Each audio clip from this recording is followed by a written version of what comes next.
Gold Coast received up to 300 millimetres of rain overnight, and in some areas, even more. The storm chasers are saying that this should be the worst of it, and honestly, after the heat that we've had this past month, the cold air felt like a gift. As predicted, the garden beds have not flooded.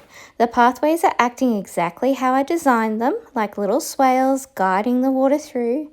It's always nerve-wracking seeing this much rain at once, but also deeply satisfying when the systems actually work. Lucy really wanted to get out and feel the rain on her skin. It's been so relentlessly hot here. I think we're all craving the shift. So I joined her. I put on a plastic garbage bag just as a raincoat, and it was mostly emotional support because I got completely soaked anyway.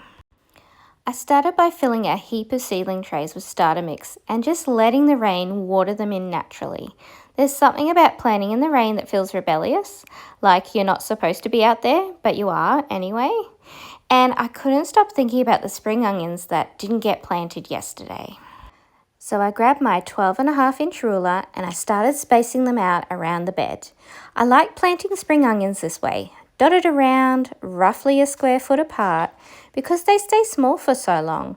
They don't compete too heavily and they quietly fill gaps where everything else grows.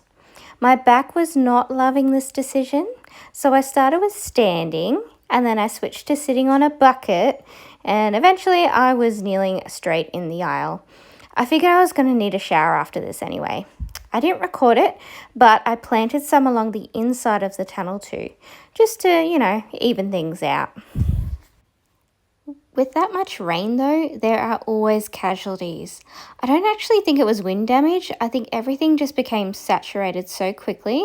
My banana plant, the one with the tiny bunch forming, snapped in half. I'm hoping the plant can stay alive long enough for the bananas to ripen. It's amazing how resilient they can be.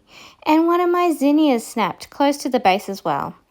2 more days of rain are predicted, so we'll have to see how this plays out. This is gardening. You design for resilience, you celebrate when it works, and you accept that sometimes things do break anyway.